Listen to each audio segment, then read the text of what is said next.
So this is a cool thing that they showed us at the conference. It's a demo site, and on this site you can use a different role to look at what a teacher sees, what a student sees, what a parent would see if we had all of those things turned on. And our students are already seeing this view. It looks a little bit different than ours, so this is maybe good for PD to show people what the students are looking at. So for example, the service, you can see what they are doing. You can also see their classes and grades that they've received if a teacher uses this for grades, or calendaring what's coming up. And then this is pretty cool. This is their portfolio. So any assignment that's turned in on Managebac is filed into one of these files. So the student has a record of what they've done. You can also add their service. They can add their best service projects that they did, or other things. They also have an area to set term goals. So that's kind of cool for goal setting. So I just wanted to show you that we already have all this on ours, and so I'll show you from the teacher's side. This is one of my classes right now, and I'll go to Maya because I've had Maya for 2 years. And so you can see on Maya's, I haven't entered any of this. This has just been entered for me by Managebac. So you can see in her portfolio, since I had several of my assignments on Managebac and she uploaded files, if you go into her Individuals and Societies folder, this is really cool. You get a kind of the history of Maya as my student. So you can see this is something she did in last year. Oops, that's not it.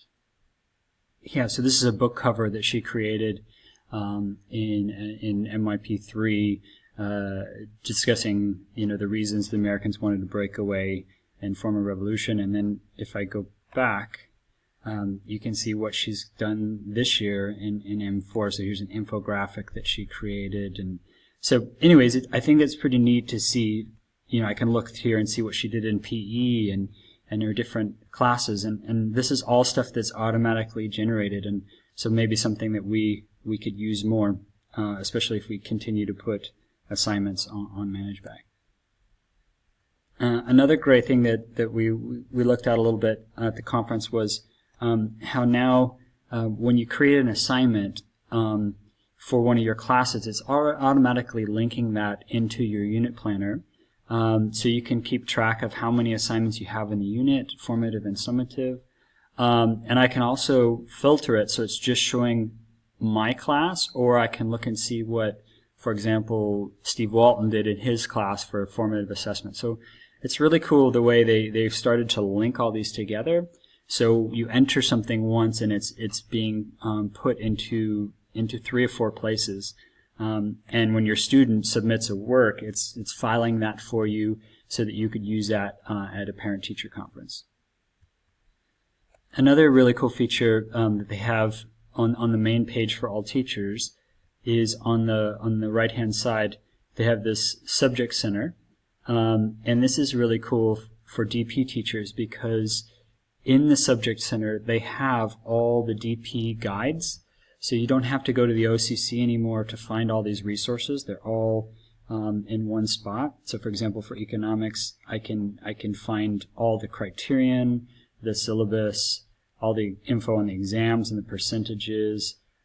So instead of a teacher printing out the syllabus and all this kind of stuff, they can use this, and I believe the students have access to this as well. So that's pretty cool integration with the IB and the OCC. Another thing that they've really upgraded in the last couple months is when you create an assignment on Managebac, there's always been a feature to enable Turnitin, but now what they have is within that feature, you can edit it so that the student can see their own Turnitin results. So if you want to have them look at their own, if they have plagiarism in their work or other things. So there's lots more stuff integrated with Turnitin than there were before. So that's kind of cool. That's another thing that they've kind of upgraded.